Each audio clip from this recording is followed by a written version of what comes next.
ऐसा करने से हमारे आसपास जो भी नकारात्मक ऊर्जा होती है, क्योंकि हम लोग माया प्रपंच में रहने वाले लोग हैं, घर गृहस्थ लोग हैं, तो इसमें नाना प्रकार की नकारात्मक ऊर्जा भी आती है। आप अच्छा घर बनाया, कोई देख करके खुश होता है तो कोई देख करके ईर्ष्या करता है। तो सकारात्मक भी है, नकारात्मक भी है, मगर नकारात्मक ज़्यादा तेजी से फैलते हैं। इसलिए आध्यात्म का मार्ग आदि गुरु शंकराचार्य ने बोला है हम गृहस्थ लोगों के लिए, प्रति संवत्सर में एक बार यज्ञ करना, अन्नदान करना, ब्राह्मणों को घर में बुलाना, कुछ पूजा पाठ करना, ऐसा। बाकी तो दक्षिण भारत बहुत ही संस्कार क्षेत्र है। यहाँ हर घर में ललिता सहस्त्र नाम, विष्णु सहस्त्र नाम, भगवान का पूजन अर्चन, एक देवालय, सभी कुछ रहता है। और हम लोग काशी से आते हैं, यहाँ आप लोगों का श्रद्धा देख करके, भाव देख करके मन में विचार करते हैं, विश्वनाथ को देखिए, विश्वनाथ जी आपके प्रति कैसी श्रद्धा भाव है। यहाँ पर एक काशी बना के ये लोग रखा है अपने आसपास। काशी तो महापुण्य क्षेत्र है। एक बार नमः शिवाय बोले तो 10 बार नमः शिवाय बोलने का पुण्य है काशी क्षेत्र में। अन्य क्षेत्रे कृतम पापम काशी क्षेत्रे विनश्यति।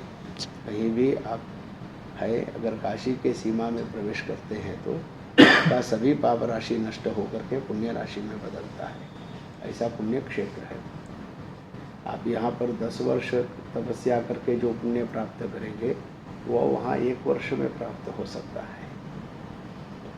काशी में ऐसा ऐसा स्थान है कि सिद्धेश्वरी माता का स्थान है, काशी विश्वनाथ का स्थान है, मणिकर्णिका महातीर्थ है। उस जगह में बैठ कर जब किया तो 100 गुना पुण्य है। हमारा ये मनुष्य जीवन बहुत छोटा है, बड़ा नहीं है। प्रतिदिन का एक एक दिन जा रहा है जीवन से।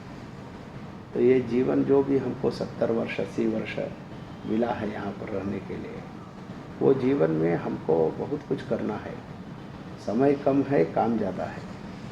ऐसा विचार करके धर्म कार्य भी करना, पुण्य कर्म भी करना, घर गृहस्थी को भी देखना, सभी कुछ देखना आवश्यक है।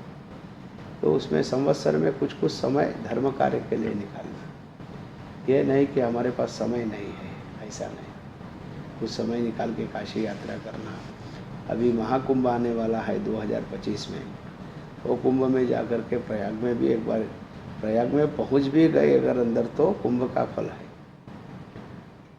कुंभ जहाँ भी लगता है वहाँ पर अगर भूमि पर भी हम पहुँच गए तो वो भूमि को भी प्रणाम कर लेने से हमको कुंभ जाने का फल है। तो ऐसा करके सारी चीज़ें हैं, जितना हो सके उतना करना चाहिए। और उमा मैडम से मुलाकात हुआ हमारा यज्ञ में, सत्यचंडी यज्ञ करने आई था। तो उस समय इनसे बातचीत हुई। बोला गुरुजी हमारा एक बालक है, को आशीर्वाद दीजिए और कभी संभव हो तो हमारे घर भी आइए।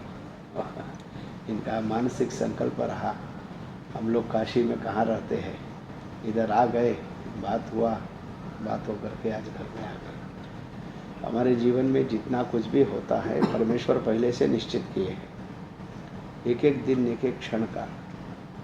मगर हम लोग मानवीय बुद्धि के लोग सोचते हैं हम कर रहे हैं, ऐसा नहीं। जो भी कर्म करना है, इसी को बोलते हैं कर्म करना और ईश्वर को समर्पण करना। कि ईश्वर किया तो ज़रूर हमने जागरण में, मगर ये सब पहले से आपका ही संकल्प है, इसीलिए होता जा रहा है। ऐसा विचार करने से आपको यद्यत कर्म करोमि तत्तदखिलम शंभो तवाराधन, जो भी हमारे जीवन में कर्म है, शुभ अशुभ, वो सभी आपका ही आराधना है, ऐसा हो जाता है वो कर्म। जो अशुभ कर्म भी है उसका भी दोष नहीं लगता अगर हमने ऐसा मन में विचार किया तो। यद्यत कर्म करोमि तत्तदखिलम शंभो तवाराधना।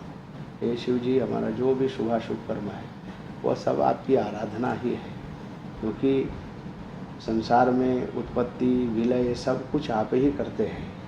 तो कैसा क्या करना ये आपके ऊपर है। सर्वे भवन्तु सुखिनः, सर्वे सन्तु निरामयाः, सर्वे भद्राणि पश्यन्तु, मा कश्चित् दुःखभाग् भवेत्। नमः पार्वतीपतये हर हर महादेव।